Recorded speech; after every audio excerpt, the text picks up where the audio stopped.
תודה רבה לפרופסור חגי ארליך על הדברים שנשזרו כל כך יפה עם דבריה של נעמי חזן שקדמו להם. אני מבקש להזמין את השגריר דוקטור אלון ליאל, שהוא גם חוקר יחסים בינלאומיים וגם היה מנכ"ל משרד החוץ. רצית, נכון?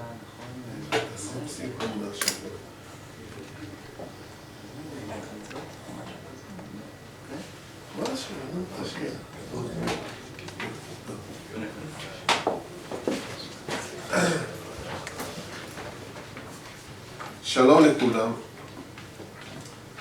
אני אגיד כמה מילים בעברית ואחר כך אספר כמה אנקדוטות באנגלית לכבודם של השגרירים של קניה וזמביה שנמצאים פה ושומעים עברית כל הבוקר.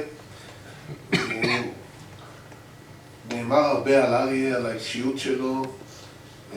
אני פגשתי אותו כשנכנסתי למשרד החוץ, קצת אחרי, ועבדנו שנים ביחד, ואין ספק שכל מה שנאמר פה על האדיבות שלו, הצניעות שלו, אהבת האדם, אני ראיתי את זה ביומיום, וזה היה פשוט תענוג, ואני חייב לו תודה גדולה בכמה מישורים, אני אפרט, אבל אני אעבור קצת לאנגלית, כי חלק מהאנקדוטות הן באמת אנקדוטות דיפלומטיות, כי אני פה גם כדיפלומט ואולי גם כאיש אוניברסיטה, אז אני בשני הכובעים.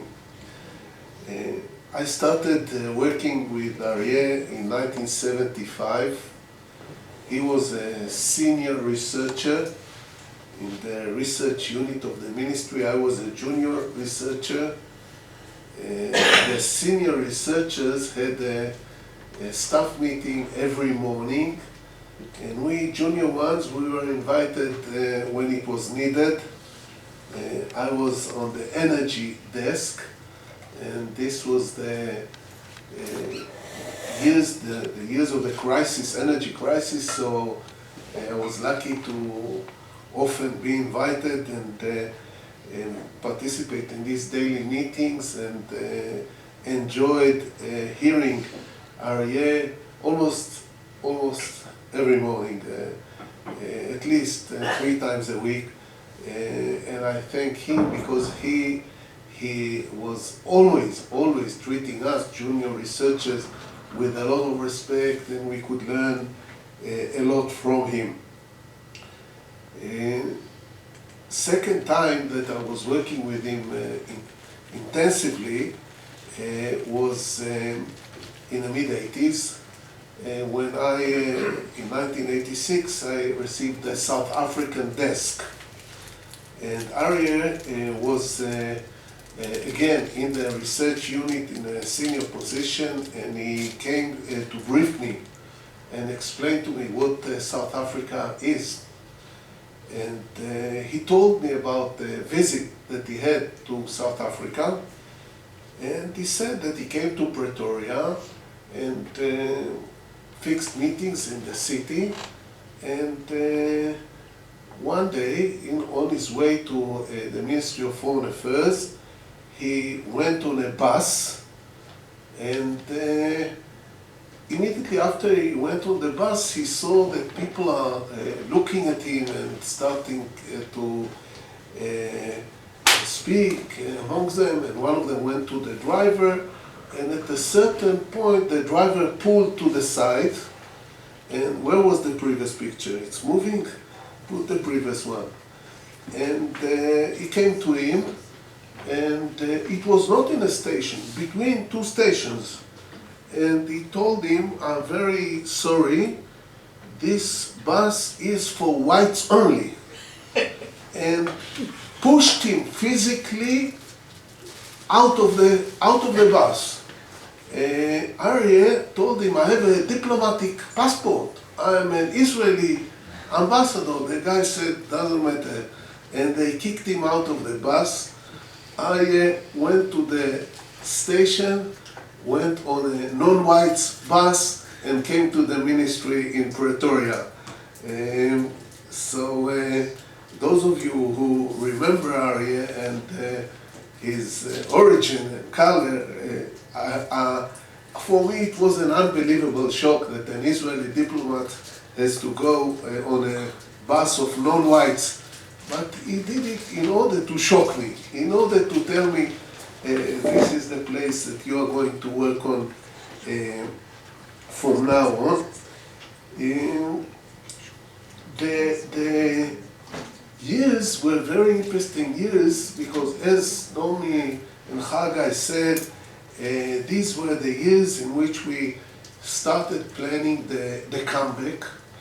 And I was stationed to Pretoria as ambassador in '92. Arye was ambassador in Kenya, but he was already working with some few more diplomats on the comeback, And he succeeded in Zambia in '91 and submitted credentials. And then Oslo came in '93, September '93. And I was among the diplomats enjoying the fruits of his work because, and you can see it in the book, he has a page on the comeback country by country. Within about less than a year, I became a non-resident ambassador to Mozambique, Zimbabwe, Botswana, and Namibia. And definitely as a result of the background work, but also of the push of Oslo. And then I came and submitted credentials one by one. And the day I submitted the credentials to Robert Mugabe, was very special. First of all, I had to wait 5 years and bow and everything. But when I entered, Mugabe told me, "Mr. Ambassador, thank you very much for the envelopes." Envelopes? I had no idea about envelopes. Which envelopes? And he told me, look, when we were in the struggle in the '70s, we used to go every month to your embassy in Tanganyika and get an envelope. And in the envelope, there were no checks. There was cash, he said, cash. And he explained to me the work that our diplomats did in Africa to support the struggle movement and how critical it was to the struggle.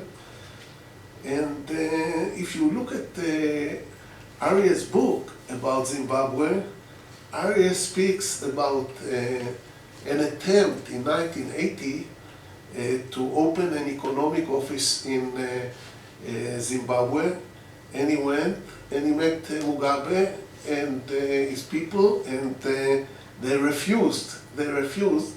But in November '93, I enjoyed the benefits of this work and was received nicely by this Mugabe guy, although nobody here likes him.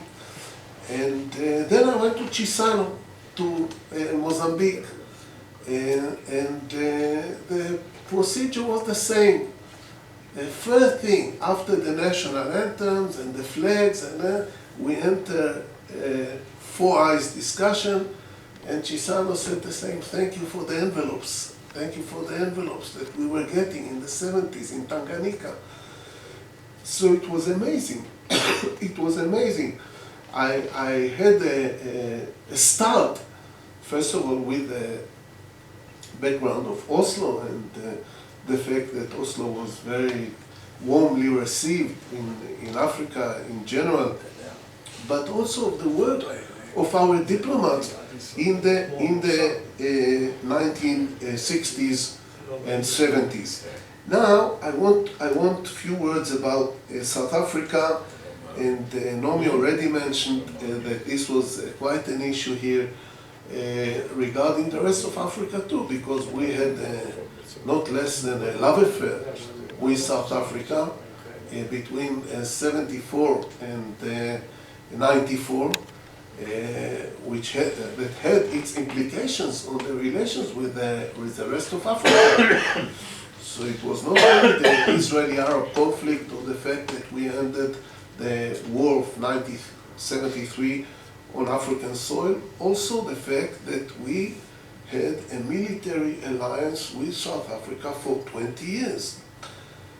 And here I want to speak a little bit on how Arye is describing Israel and South Africa relations in his book, and especially about Mandela. And maybe I want to relate especially to what Naomi said about a diplomat, active diplomat, doing the research.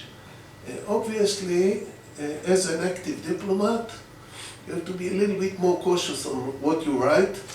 And also you have your DNA is a very pro-Israeli DNA. And Arye is very cautious on Israel and South Africa, especially on Mandela. And I want to say something about what Arye writes about Mandela. One of the criticism he writes about Mandela is that although Mandela promised, he didn't visit Israel during his term of office, which is very true. But I would add about 4 or 5 footnotes here, because it was my period in South Africa, and I want to explain here. By the way, he also indicates that Mandela had a peace plan that was unacceptable in Israel, that the Arab world will recognize Israel, and Israel will pull to the 1967 border, very similar to what we know later as the Saudi plan. But he said, although he promised, he didn't come. First of all, the promise was to me. I invited Mandela to visit Israel in November 92, after he complained to me that only 2 countries in the world did not invite him, Ghana and Israel. He said, and I invited him. Immediately after I invited him, we started working on the visit. He had one condition that was quite difficult to fulfill. He wanted to meet Rabin and Arafat. And Arafat was in Tunisia. And we told him, Arafat is not in Israel. How can he say? You bring Arafat to Jordan, he will cross the Allenby Bridge, I will meet him in the West Bank. It was not easy, but we arranged it. Everything was arranged.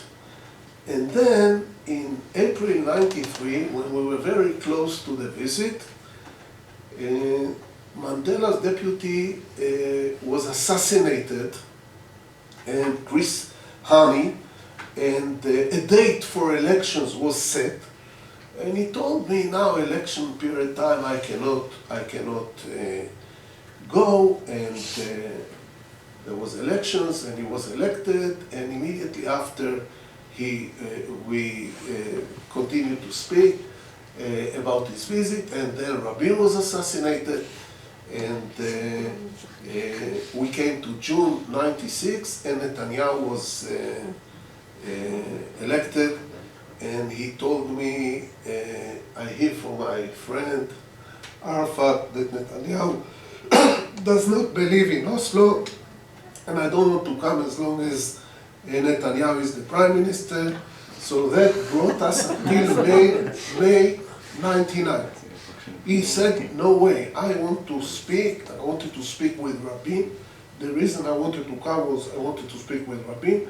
Rabin was assassinated. I hope the next prime minister will continue the Rabin's policy, but when we have a different policy, I'm not coming. And then, May 99, Barak was elected. And I was in Israel already. I get a telephone from Mandela's office, his secretary, Zelda. She said, Madiba wants to come to Israel. And I told them, in Israel, you have a coalition system. It takes time. at least 2 months until he will construct the coalition. Doesn't matter, I want to meet Barak. And by the way, this was a month after his presidency. He just left the presidency. And I spoke with Barak. Barak said only after I entered my office. And a day after Barak entered the office in Jerusalem, Mandela came to Israel. By the way, the visit is mentioned, and Arye is mentioning something about the content. I don't know how he does it, because I'm sure there was no document, because it was only Mandela, Barak, and me in the meeting, and I didn't write notes. When Mandela entered the office, he asked Barak, do you know why I came? And Barak said, no, I have no idea.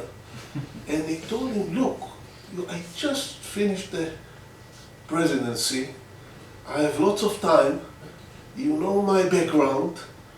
Let me mediate between you and the Palestinians, between you and Arafat. Barak was in a state of shock, and I was also in a state of shock. But immediately told him, I cannot let you mediate, because the Israelis know how close you are to Arafat, and you don't know me at all. And he rejected the offer, and I was the one that was sitting quietly, and instead of punching Barak or beating him and telling him that's a golden opportunity, I did nothing. And the rest of the conflict is because of me. But really, I wanted to say it, because there was always an intention of Mandela to come with him as the president, and the circumstances were such that only 2-3 weeks after he left the presidency, he arrived, and this was the intention, and we rejected, and Arye, in a way, justifies it, because he said Mandela's plan was withdrawal to 67, and Israel could not accept it. And I want to move to Hebrew. But maybe one comment before. You know, the book is clean of personal agenda. As Naomi said, it's not memoirs. He hardly mentions himself, and it's clean, it's on documents. And this was the reason I was so happy to see that he is mentioning the importance of Richard Goldstone in building our relations with South Africa before Mandela came to power and after, because Richard Goldstone, nobody in Israel will say a good word about him anymore after the report on the Gaza war. But this is clean, this is coming from the document, and I enjoyed very much the support of Richard Goldstone, who was a personal friend of Mandela and declared, by the way, in these relations that we built with the new South Africa. אני רוצה לעבור לעברית ולדבר על העניין הזה של מחקר ודיפלומטיה. וכמו שאמרתי, שאני חייב לו תודה על זה שאני תוך כמה חודשים נהייתי שגריר ב4 מדינות בלי לעשות שום דבר, כי החבר'ה לפניי, כולל אריה, בעיקר אריה, עשו את ההכנות. אני רוצה להגיד משהו על אריה כחוקר. אריה בנושא הזה היה ממש חלוץ, וסלל לנו את הדרך לדיפלומטים שאחר כך עשו דוקטורט במסגרת הלימודים. אני הסתכלתי על ה-CV של אריה וחישבתי במכונת חישוב כמה זמן הוא היה בחל"ת. הוא היה 7 שנים בחל"ת. מה זה חל"ת? הוא לא הלך לעבוד בהייטק. הוא עשה פה תוארים ולימודים והשקיע ולמד. נכון שהוא עשה את זה כי הוא רצה ללמוד, אבל משרד החוץ הרוויח מה7 שנים האלה ולכן אני פונה, אם יש פה מישהו עדיין ממשרד החוץ, אני חושב שצריך להחזיר את הכסף למשפחה שלו על 7 שנים משכורת. אבל אני אסביר גם למה. כי אנחנו, נשלחנו לאוניברסיטה, קיבלנו משכורת כל הזמן. אני עשיתי דוקטורט על חשבון קרן רוטשילד, ולא רק אני. זאת אומרת, המשרד, אחרי שאריה שכב על הגדר, ולקח 7 שנים חל"ת כדי להגיע להיות מומחה על אפריקה, שהמשרד נהנה מזה מאוד, ומדינת ישראל נהנתה מזה מאוד, סלל את הדרך בצורה כזאת שהמשרד למעשה הכיר בזה שהוא צריך דיפלומטים מומחים. הוא צריך שיהיו לו דיפלומטים מומחים לנושאים שונים. אני הטילו עליי את נושא טורקיה, והדוקטורט היה על נושא טורקיה, אבל כל המסלול, שאתה יוצא ללימודים ומקבל משכורת, לא חל"ת. מי מאיתנו היה יוצא לחל"ת לעשות דוקטורט? למה? מה, אנחנו משוגעים? אבל אני אומר, המשרד הרוויח מהתקדים הזה, שהוא ראה שכל כך הצליח בתקופת, בניסיון של אריה על אפריקה, המשרד הכיר, בעיקר חנן ברון, שהיה משנה למנכ"ל, אמר, אנחנו צריכים מומחים. כי אנחנו צריכים אותם פעמיים, גם בגלל שאנחנו רוצים לדעת על המדינות האלה פה, אנחנו חייבים לרדת לעומק, וגם שכשמייצגים אותנו שם, אם הוא מומחה, הוא דיפלומט הרבה יותר טוב מאשר אם הוא רק מומחה על ישראל, והכירו בזה. אז חוץ מזה, שהוא צריך לקבל את הכסף ממשרד החוץ, למען ההגינות, אני גם צריך להפריש לו מהשכר שאני מלמד כבר 15 שנה באוניברסיטה איזשהו חלק, כי הדוקטורטים שלנו, של חבר'ה כמו ציון עברוני ואני, שעשינו את זה כבר על המסלול של קרן רוטשילד, זה תודות לאריה לפי דעתי, ואין הרבה אנשים שעשו לעשות דוקטורט וחזרו למשרד ביוזמתם על חשבונם. אני רוצה רק עוד סיפור אחד, אני אחזור רגע לאנגלית לפני שאני מסיים, לסיום. הוא היה כל כך צנוע, he was so humble, Arye, that we didn't know how close he was to some of the leaders of Africa, and especially Milton Obote and Frederick Chiluba, but I think very few people know that Arye was the best man in the wedding of Frederick Chiluba. He was the best man in the wedding. And we didn't know about it, and only when I spoke yesterday with one of his friends in Africa, he told me, you don't have the photos of the wedding of Chiluba? I said, no, maybe the family has, I don't know. But I was surprised, and again, it shows how humble it was and how his professional knowledge on Africa and his very, very special personality, this combination of a diplomat and researcher, and helped him to pave the way to leadership, to leaders in Africa, that helped us really a lot with the comeback later. Thank you very much.